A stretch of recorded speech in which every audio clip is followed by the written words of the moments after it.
नमस्कार, सियासत में आपका स्वागत है। आपके साथ मैं हूं भुवन शर्मा। सियासत में आज हम लोग बात करेंगे सोनीपत की, जहां पर स्वास्थ्य विभाग को एक बड़ी कामयाबी हाथ लगी।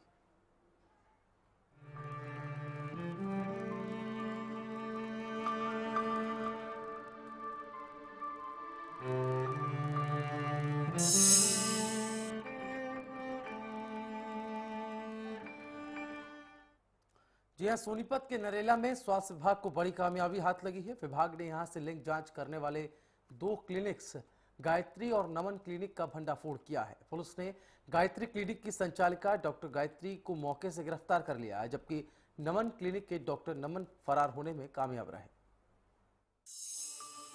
सोनीपत में लिंग जांच का भंडाफोड़। 2 क्लिनिक में चल रहा था गोरख धंधा। नमन और गायत्री क्लिनिक में चल रहा था गोरख धंधा। रैकेट में शामिल थी आशा वर्कर। पुलिस ने गायत्री क्लिनिक की संचालिका को किया गिरफ्तार।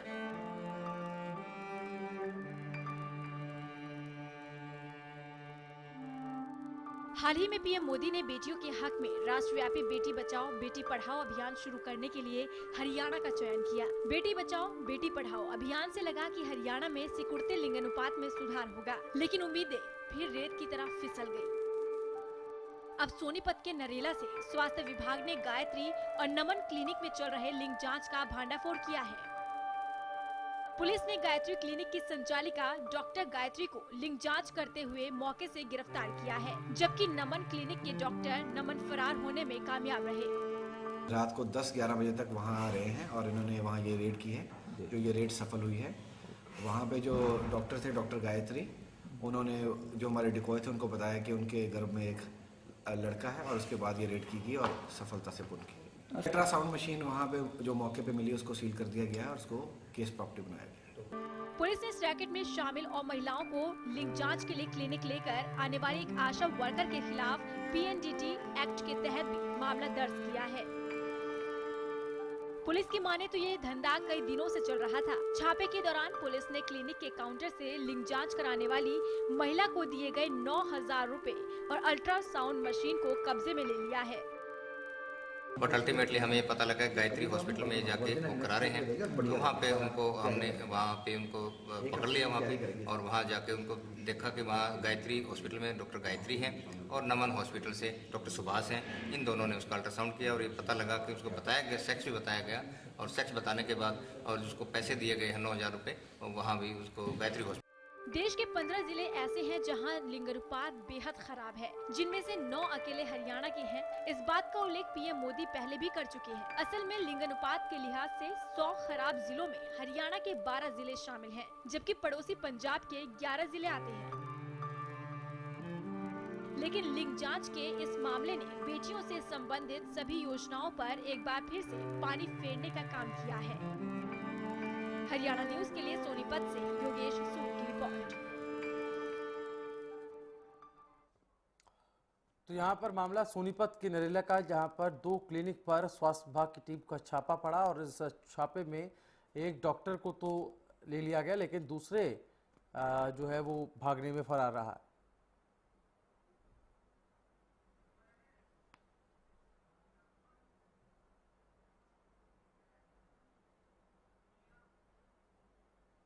हमारे साथ जसवंत पुनिया, वहां के chief medical officer, phone line पर है। जसवंत पुनिया जी, स्वागत है आपका हरियाणा न्यूज में। हाँ, नमस्कार जी।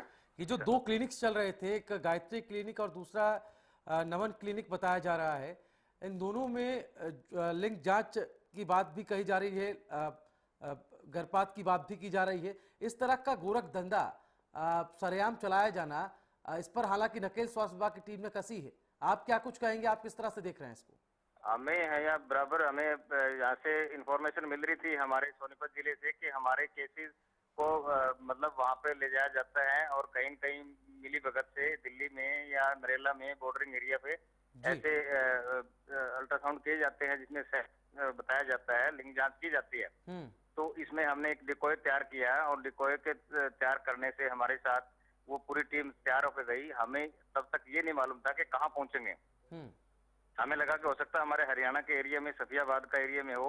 वहां पे फिर हम काफी देर वहां रुके रहे फिर हमें इनपुट मिला कि ये कहीं नरेला में कराएंगे, तो हमारी 2 टीम साथ साथ चलती रही और अल्टीमेटली हमें जाके मालूम होता है कि ये कहीं नमन सेंटर में कराएंगे, जो नमन क्लिनिक है वहाँ पे। फिर वहाँ से भी पता लगता है कि नहीं, यहाँ से वो डेविएट हो गए हैं और they were moving toward the Gayatri hospital. वहाँ पता लगा गायत्री कोई हॉस्पिटल है, वहाँ जाके हमारी टीम देखती है तो वहाँ पे इनको वहाँ पे ये इसका सेक्स डिटरमिनेशन किया गया और वहाँ पे इनके जो डॉक्टर जो नमन हॉस्पिटल से बताया गया, वहाँ पे उनकी जो स्टाफ नर्स थी कविता करके, उसने स्पेशल वहाँ पे पूरी हमें रिकॉर्डिंग दी, पूरा बताया, उसने अपने बयान दिए कि यहाँ पे ये डॉक्टर गायत्री हैं जो यहाँ के हॉस्पिटल की हैं, और सेकंड वहाँ पे डॉक्टर सुभाष जो वहाँ से आए थे नमन हॉस्पिटल से जी, उन्होंने यहाँ पे लिंग जांच की और उसको बताया गया कि आपके गर्भ में जो पल रहा है वो लड़का है जी। तो और हमने यहाँ मतलब हमारी टीम ने तुरंत वहाँ जाके देखा तो वो कहीं मतलब निकल चुका था मीनवाइल।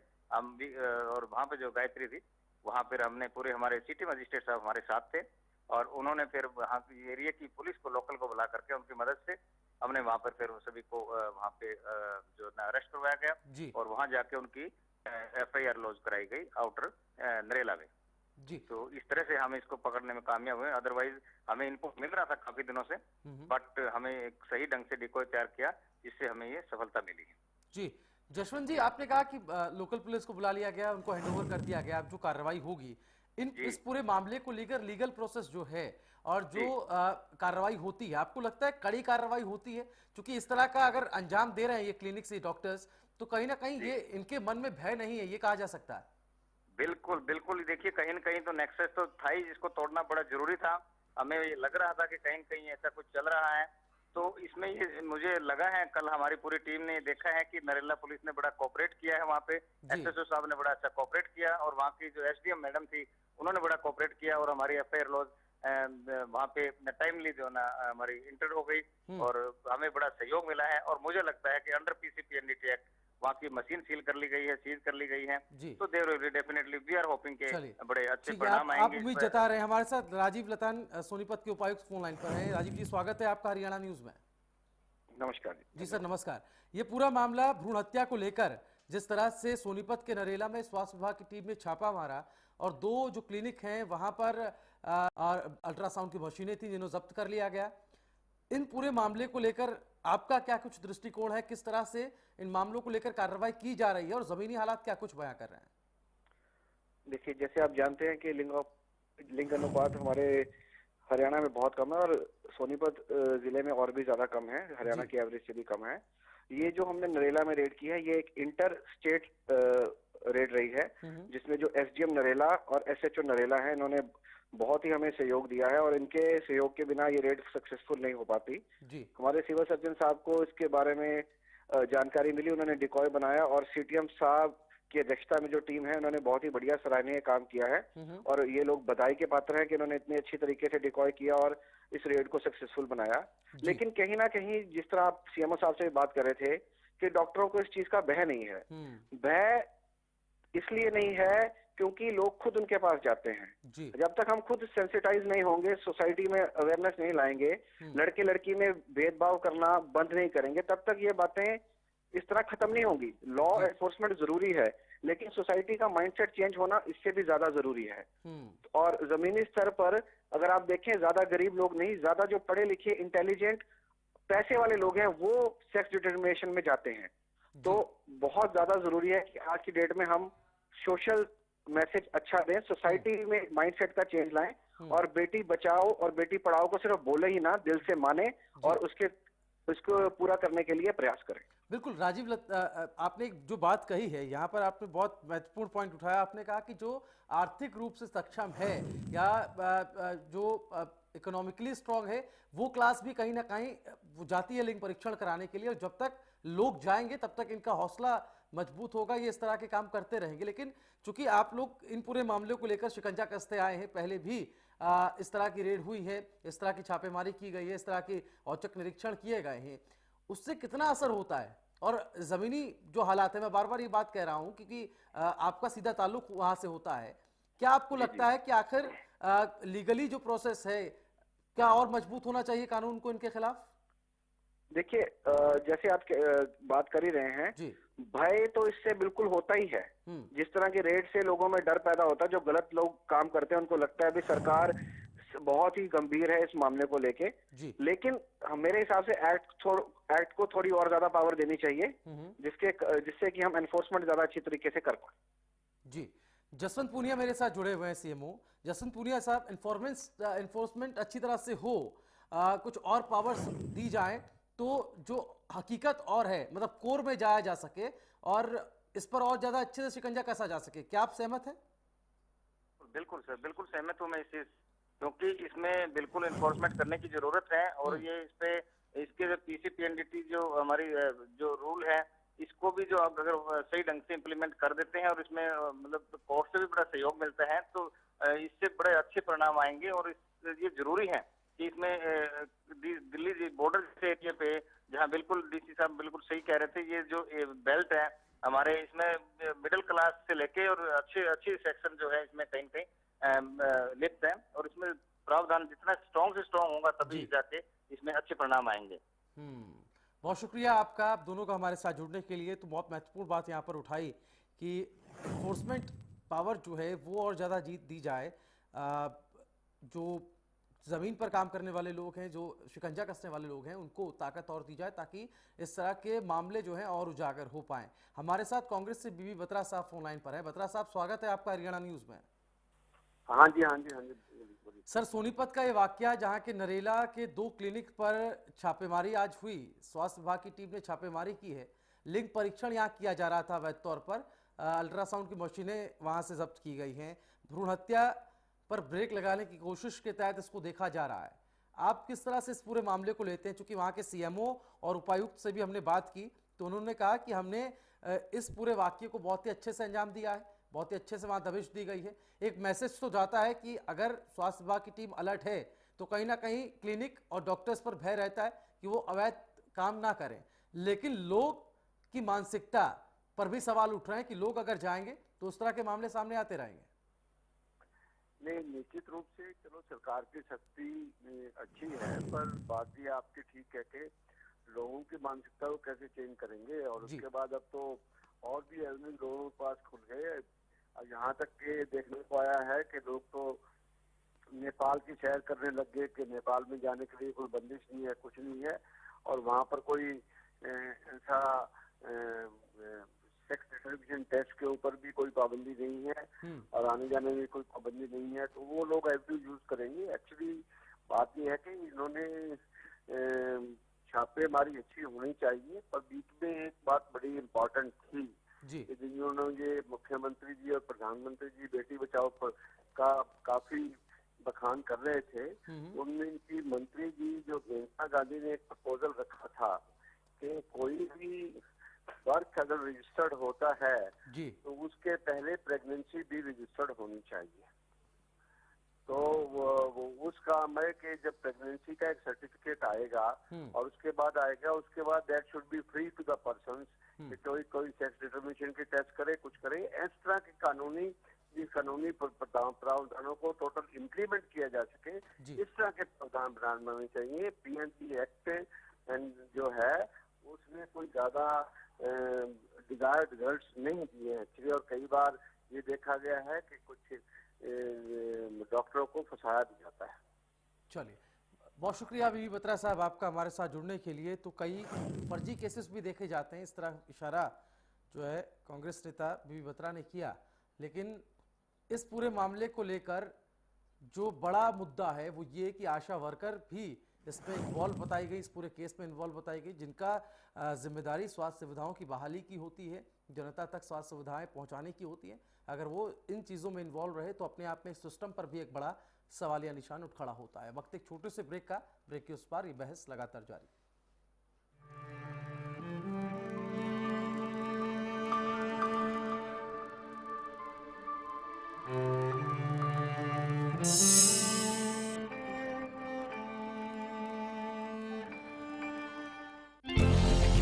हिमलैंड का पंखा, घर हो या ऑफिस, मचा दे अपना डंका। Not just a fan, it's fantastic. Sirsa में अब खत्म हुआ अंतर्राष्ट्रीय स्तर की शिक्षा का इंतजार। MDLR ग्रुप लेकर आए हैं MDK इंटरनेशनल स्कूल। हरियाणा के हरित क्षेत्र सिरसा में विश्व स्तरीय शिक्षा की खास पहचान। MDK international school Cambridge university London से जुड़े सिरसा के इस पहले रेसिडेंशियल कम डे बोर्डिंग स्कूल के डायरेक्टर हैं कैम्ब्रिज एग्जाम्स के आकलनकर्ता मिस्टर लॉरेंस फ्रे। विश्व स्तरीय शिक्षा के साथ MDK स्कूल में है एयर कंडीशन कैंपस और दूसरी आधुनिक जरूरी सुविधाएं, पुस्तकों से परिपूर्ण लाइब्रेरी और एक स्पेशियस कैफेटेरिया जिसमें बच्चों के लिए मिलेगा हेल्दी खाना। MDK इंटरनेशनल स्कूल की विश्व स्तरीय खेल एवं अन्य सुविधाएं आपके बच्चों का स्वास्थ्य एवं चहुमुखी विकास सुनिश्चित करती हैं। तारकेश्वरम धाम के नजदीक रानिया रोड सिरसा में। अधिक जानकारी के लिए संपर्क करें 9254136642 434445 या लॉग ऑन करें www.mdkinternationalschool.com। MDK International School, nurturing your future today.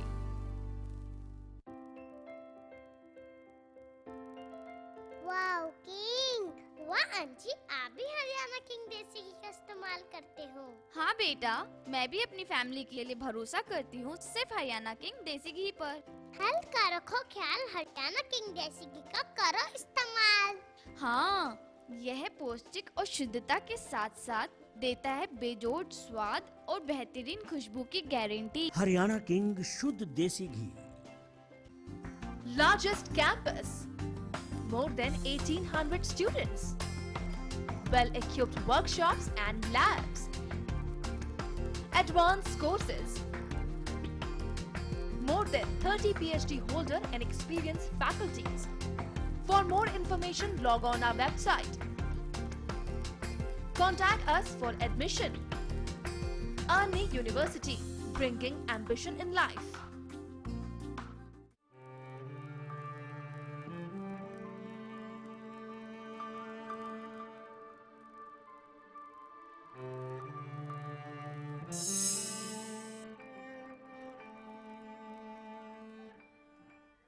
और ब्रेक के बाद सियासत में आपका एक बार फिर से स्वागत है। बात सोनीपत के नरेला की कर रहे हैं, जहां पर स्वास्थ्य विभाग की टीम ने छापा मारा। 2 क्लिनिक पर ये छापा मारा गया और इसमें एक डॉक्टर को हिरासत में लिया गया है।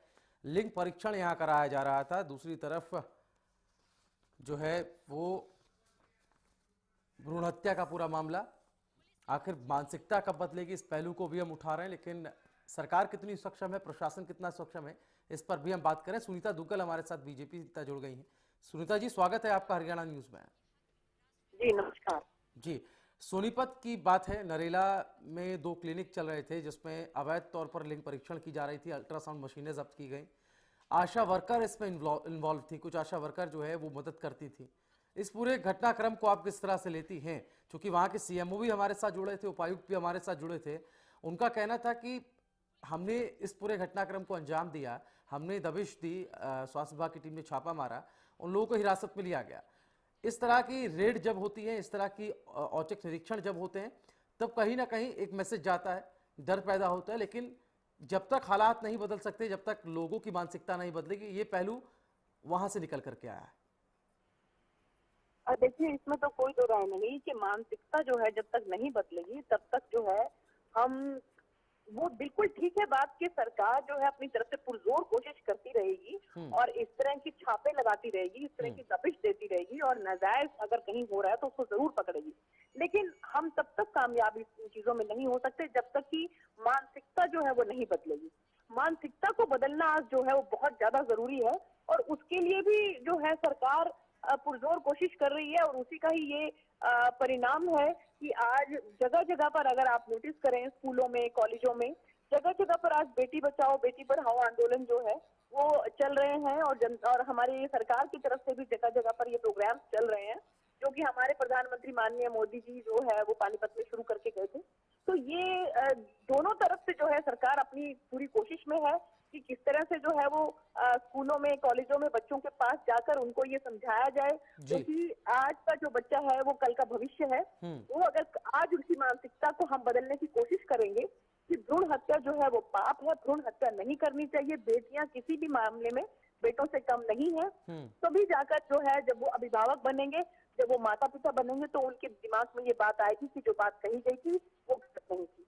लेकिन एक जो पढ़ा लिखा वर्ग है, आप तो कह रहे हैं कि जानकारी पहुंचाई जाए, लेकिन एक पढ़ा लिखा जो वर्ग है और जो इकोनॉमिकली स्ट्रांग क्लास है, उसके बारे में भी यहाँ पर जो हमारे साथ सीएमओ जुड़े हुए थे, उपायुक्त जुड़े हुए थे, उन्होंने कहा कि वो तबका भी ज्यादा इसमें इन्वॉल्व रहता है, वो खुद आता है लिंग परीक्षण की जांच कराने, तो उनको कैसे अवेयर किया जाए?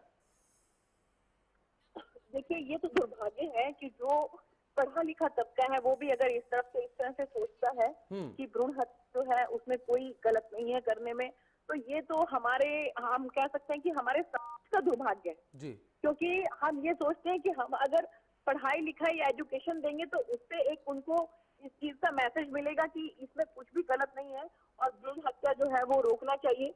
लेकिन अगर पढ़ा लिखा वर्ग भी इस तरह से करेगा तो मुझे लगता है कि उनका दिमाग तो फिर शायद परमात्मा ही ठीक कर सकता है। फिर ये इंसान के बस की बात नहीं है कि अगर वो लोग भी इस तरह की बात सोचते हैं और वो बेटों में और बेटियों में और बच्चों में बच्चियों में फर्क करते हैं, तो उनका तो फिर मैं ये कह सकती हूँ कि ईश्वरी मालिक नहीं, उनका ईश्वर मालिक है। तो जो ये सेंटर्स चलते हैं उनका तो सरकार को ही उस पर ध्यान देना होगा ना, उस पर तो सरकार को ही शिकंजा कसना होगा, क्योंकि अगर ये सेंटर्स धड़ल्ले से चलते रहे, ये तो 2 सेंटर्स जहां पर छापेमारी हुई है, ऐसे ना जाने कितने सेंटर्स कई गांव में चलते हैं जहां पर इस तरह की चीजें होती होंगी, ये कयास लगाए जा सकते हैं। इस पर आप क्या कहेंगे?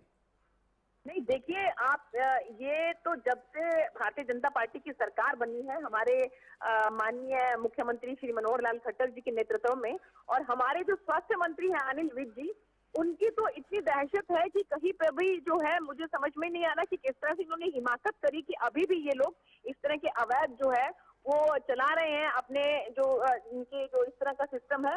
लेकिन उनका इतना जबरदस्त जो है वो चारों तरफ उनकी दहशत है कि कहीं पे भी अगर नाजायज इस तरह का कुछ पाया गया तो वो तुरंत कार्रवाई करते हैं। चलिए, तो इसलिए आप कह रहे हैं कि सरकार अपनी तरफ पे सक्षम है, प्रशासन अपनी तरफ पे पूरी कोशिश कर रहा है। बहुत शुक्रिया सुनीता दुग्गल जी, अपना पक्ष आप अपने यहाँ पर रखने के लिए। बीजेपी नेता सुनीता दुग्गल जो बता रही थी कि सरकार जो है वो पुरजोर कोशिश कर रही है, प्रशासन भी अपनी तरफ से कोशिश कर रहा है। उसी की नज़ीर ये सोनीपत के नरेला में देखी गई, जहां 2 सेंटर्स पे जो है क्लिनिक पर छापेमारी की गई।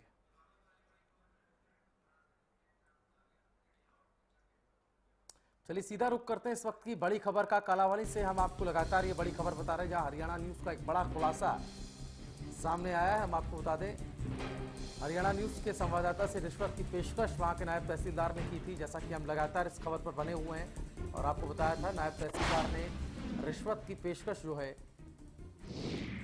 वो हमारे संवाददाता से की थी। इसके अलावा आपको बता दें कि इससे पहले ये मामला तूल पकड़ा था, चाय की दुकान को लगाने को लेकर रिश्वत मांग रहे थे नायब तहसीलदार। उसके बाद हरियाणा न्यूज ने इसका स्टिंग किया था और हरियाणा न्यूज के संवाददाता से फोन पर बातचीत में भी नायब तहसीलदार ने मामले को रफा दफा करने की बात कही थी। उप तहसील के बाहर जो है, उप तहसील कार्यालय के बाहर लोगों ने विरोध प्रदर्शन किया।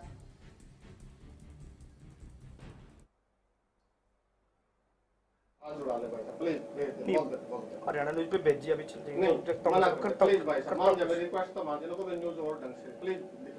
मेरे हाथ जोड़ मान जाए रिक्वेस्ट। किस ढंग से करूं? चलो मैं मान लिया आपकी बात। मान लिया तो न्यूज 3 को इस ढंग से वो नहीं, ऐसे नहीं थी जो मेरे को सूचना मिली बाद में, ऐसी बात नहीं थी। उसको हो जाएगी, आप कह दो सब कैसे हो जाएगी, मान लो तो मेरी बात है।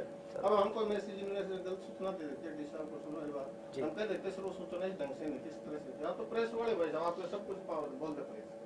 चलो करता हूँ, उनको बोल देता हूँ मैं, कोई बात नहीं। किसको? कोई बात नहीं, इसको प्लीज इसको मेरे सामने कह दो भाई साहब। मैं कर देता हूँ, मैं कह देता हूँ जी, चलो मैं कह देता हूँ।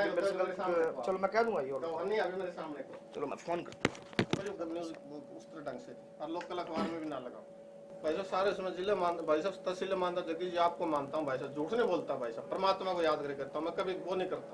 और परमात्मा का नाम आपके सामने ले रहा हूँ तो मैं किसी सोच समझ के ले रहा हूँ भाई साहब। आप भी कहे दयाल जी जो काम करो, मैंने जरूरत ही कौन, मैं टाली कर दूँ, मैंने क्या जरूरत है? दादू जा रहा भाई इतनी नाश्ता नहीं न्यूज और बोल दो। सर नमस्कार, मैं नायब साहब के पास बैठा था तो वो कह रहे हैं चलो वो ना न्यूज में गलत इन्फॉर्मेशन आ गई थी तो उस खबर को एक बार ड्रॉप कर दो जी, एक बार रोक लो ना जी। और यहाँ तो नहीं लगा दें, यहाँ भी कौन लगाए फिर? और आदेश करें मेरे में। धन्यवाद भाई के पैर पकड़ने पड़ा करेंगे, मैंने एक दिन आऊंगा। ना मैं क्यों, मेरे क्यों पैर पकड़ो जी, मैं एक छोटा सा रिपोर्टर हूँ जी, मेरा क्या है? भाई हूँ मैं, भाई के नाते सुन लो मेरी बात, मेरा राइट है। देखो मैं रिपोर्टर के नाते यहाँ रिपोर्टर हूँ, अगर वैसे कोई रिलेशन है तो भाई वाली बात। उसने बोली हरिराम ने बोला एक बार, मैं रिपोर्टर हूँ, वहाँ रिपोर्टर के नाते रिपोर्टर हूँ जी। रिपोर्टर नहीं हो आप भाई, अलग बात। प्रेस वाला परमात्मा का रूप होता है बाबू, सुनो मेरी बात, किसी को ऊंचा भी उठा दे, गिराओ तो इतना गिरा है। केजरीवाल ऊंचा उठा तो देखो प्रेस वाले के बदौलत उठा। साहब जी ना हो तो बता दो आप। और मेरे जगदीश जी का स्टेटस वो नहीं है भाई साहब, मैं जगदीश भाई साहब कहता हूँ। देखो जी जगदीश नाम क्यों लेता हूँ, मेरी बात सुनिए अब आप, क्यों कहता हूँ, प्यार में कहता हूँ। गोत नहीं लगाता मैं, प्रजापति नहीं लिखता, सुनो मेरी बात, कहता हूँ तो जगदीश भाई साहब। देखो जी नाम के मतलब अपना मानोगे कि नहीं मानोगे? और दोबारा और दोहरा दियो उसको ना देख सुन, आज देखो मेरी बात, आज मैं प्यार से कर रहा हूँ, दे दे। नहीं ऐसा कुछ नहीं है, मैं बात चला जाता हूँ। नहीं ऐसी बात नहीं है, नहीं मेरा मिलने मिलाने का कोई वो नहीं है इस तरह का ना वो बात को नहीं है, आप को नहीं है। देखो भाई साहब सुन ले मेरे, आज को जान को ना प्लीज देखो जी, ना करा करते जगह सुन ले मेरी बात भाई साहब वाला बंदा मैं नहीं हूँ। नहीं जी ना प्लीज बैठ जा। नहीं मना करते हैं, मना भाई साहब प्लीज, मैं आपकी रिक्वेस्ट पैसे ही मान लेता हूँ, पैसे पूछे वाला चक्कर मेरा, पैसे वाली कोई बात नहीं, सुन ले मेरे बात, हम तो जा यार ना सुन ना प्लीज देख, मैं जा रहा हूँ ना देख नहीं सुन मेरी बात, भाई को नहीं भाई हूँ आपका जरूर, वो पैसे की बात नहीं है। सुन मेरी बात, कम से कम जेब में 50 तक पैसे खर्च होते हैं, आपको पता है, इसके लिए थोड़ा कराऊंगा ना हो तो बताओ। प्रेस वालों हमने भी शहर में भी जुड़े रहते हैं। सुनो मेरी बात, खर्चे इतने हैं जी मिसलेनियस खर्चे, उसके लिए नहीं दे रहा मैं, न्यूज के लिए नहीं दे रहा ना, किसी और बात कर, जब भी जरूरत पड़े तो मैंने बता दिया करो और बताया करो। एक बात उसके नहीं करा मैं, बैठो एक मिनट बैठो ना, खड़े मैंने अच्छे कौन लगा, ठीक है एक मिनट ना कौन जान दूंगा, बैठ जा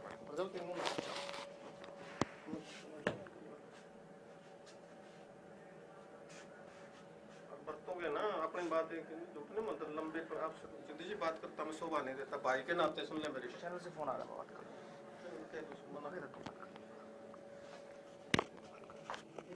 आगे कुछ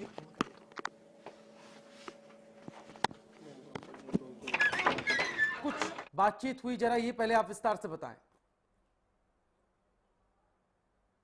जगदीश सुन पा रहे हैं आप?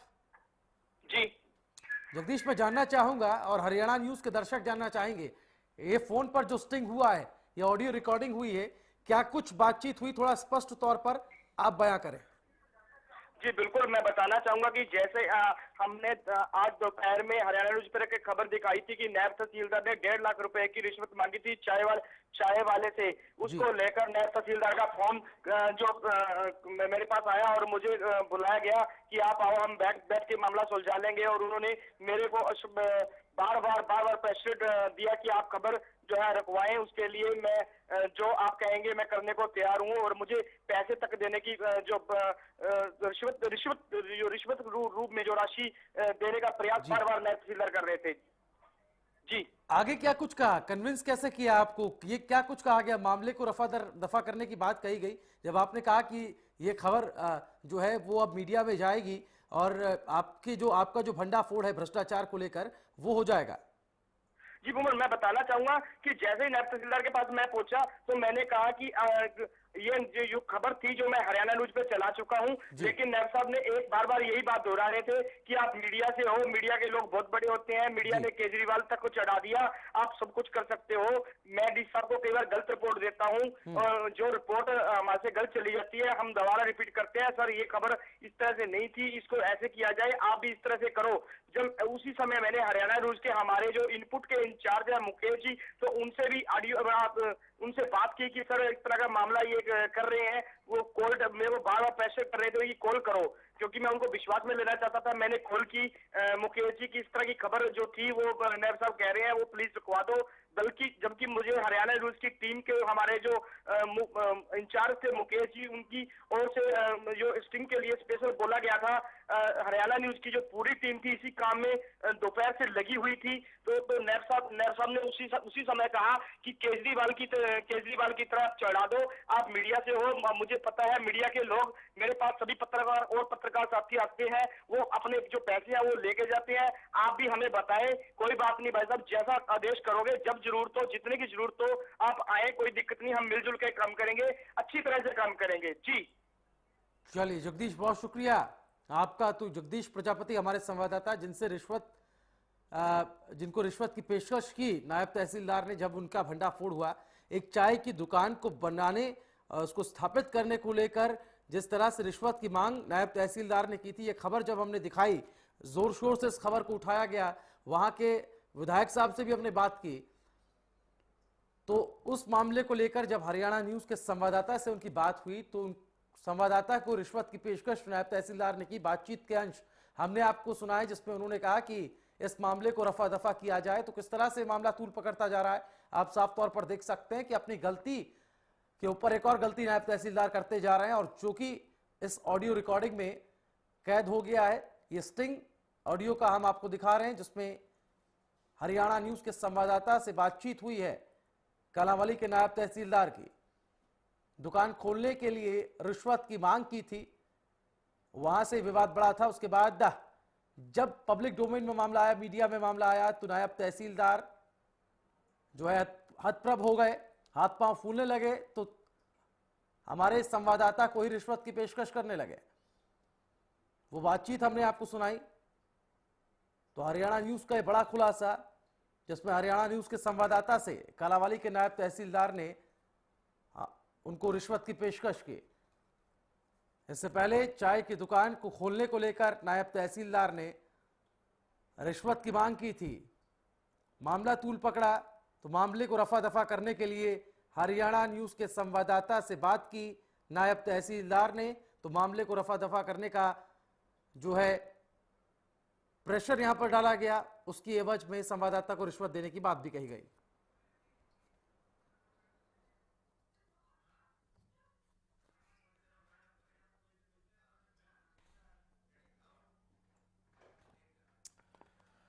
तो चलिए, सियासत में फिलहाल इतना ही। हरियाणा न्यूज पर खबरों का सिलसिला लगातार जारी है। नमस्कार।